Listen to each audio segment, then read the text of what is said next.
Nemalo Slovencev ima počitniško hišo ob našem koščku morja. Nekateri so zgradili nove hiše, drugi so obnovili stare objekte. Prav obnove starih hiš so posebno zanimive, saj se lastniki soočajo z omejitvami, tako prostorskimi kot gradbenimi.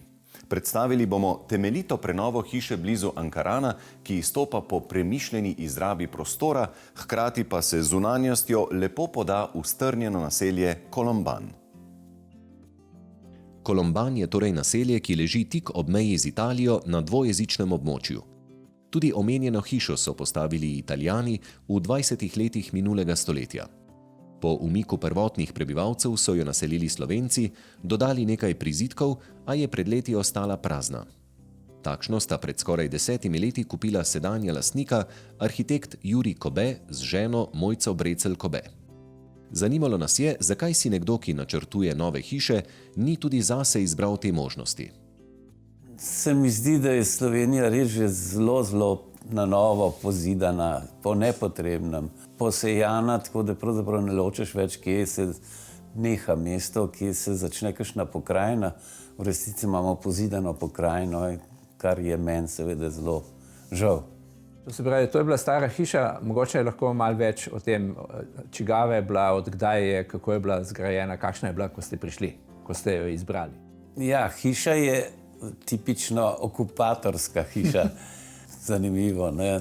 Torej, takoj po Rapalski pogodbi so tukaj postali gospodarji Italijani in očitno jim je bil ta hrib preveč slovanski in so ga pozidali. Tukaj v bližini so 3 podobne hiše, zunanja mera 5x12 metrov, skratka, pri čemer so zidovi, ki so zidani iz priročnega materiala, iz zelo slabe malte, brez temeljev, skratka, šparali so, jasno, to je bil državni projekt, ne?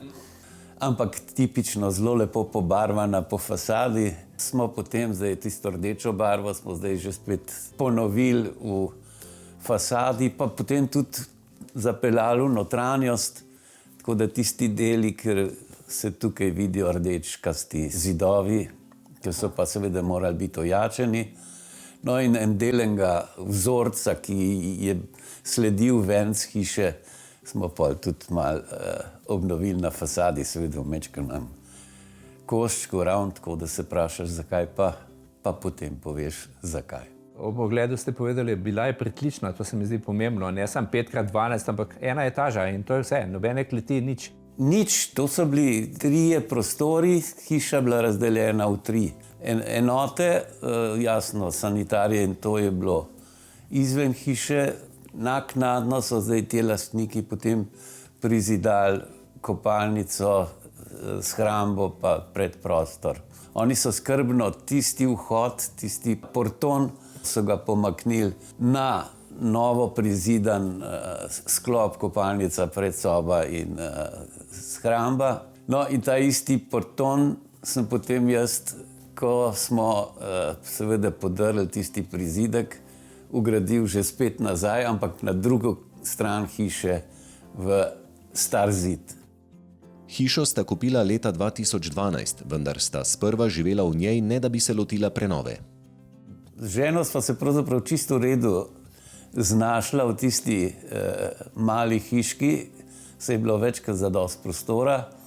No, ampak jasno se pojavi hči, ki reče, ja, kje bom pa jaz, pa se pojavi sin, ja, kje bom pa jaz. In potem je seveda bil že narejen s tem koncept, kaj to pomeni. Pomeni nek dnevni prostor, ki zaseda večino pritličja, potem je ena enota s kopalnico, se pravi soba, v pritličju in 2 v nadstropju, pri čemer je že spet srednji del na nek način namenjen vsem, ne.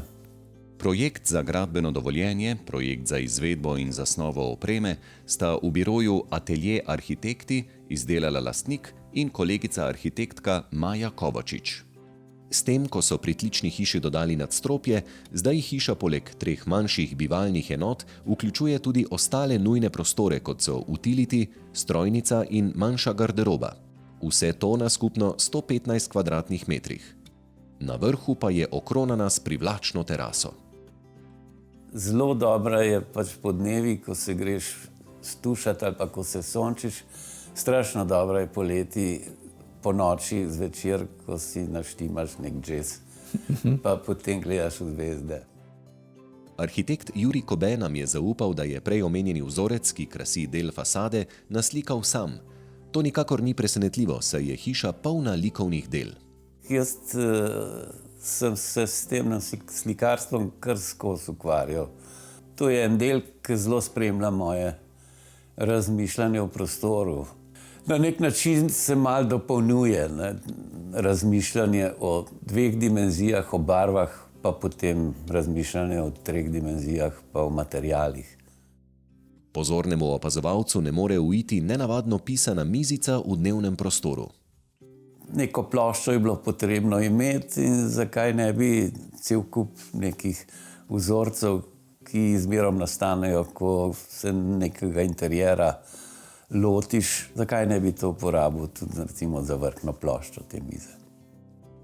Prav tako je na mestu rešitev, kako z ograjo zagotoviti varnost nad osrednjo galerijo in hkrati ograji pripisati še vlogo knjižnih polic.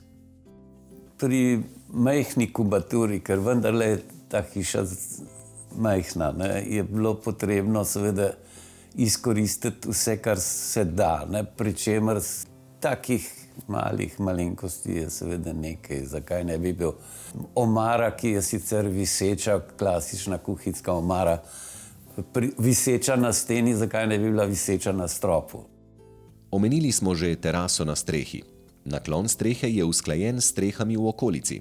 Hkrati je arhitekt Kobe strešno poševnino izkoristil še zato, da se prostori pod njo poleti hitreje ohlajajo in so svetlejši. Ko že imamo poševno streho, se mi je zdelo logično, da bomo to izkoristili tudi zato, da prostor poleti hladimo, odzračujemo, da se topel zrak dviga in da se ti zrak potem lahko spusti ven in da na ta način nekaj manj energije porabiš za hlajenje in za podobne stvari. Hišo obdaja razmeroma velika zelena površina, na kateri rastejo različna drevesa. Ena stara oljka je že tukaj bila in kar naenkrat sem videl, kako je to ena pravzaprav lep del življenja, ko živiš z enim drevesom, ki je tako plemenit, kot je oljka. In zdaj me je seveda prijela strast, da je recimo zasnova hiše z zunanje strani tudi bila narekovana iz samega najdenega. In sicer je bila ta glicinija, ki jo vidite, že rasla, pravzaprav niti ne vem, kam je bila obešena. Ko sva z ženo prišla, je to tukaj po travi se plazilo. Jaz sem takrat naredil eno ogrodje in je tisto ogrodje malo zasenčevalo staro hišo. In meni se je popolnoma logično, da se ta plezalka izkoristi za to, da se hiša senči, kar je poleti izredno bistvenega pomena. Nad vrtom se dviga velika krošnja cedre, ki pa je vse bolj okleščena, saj se drevo očitno bliža svojemu koncu.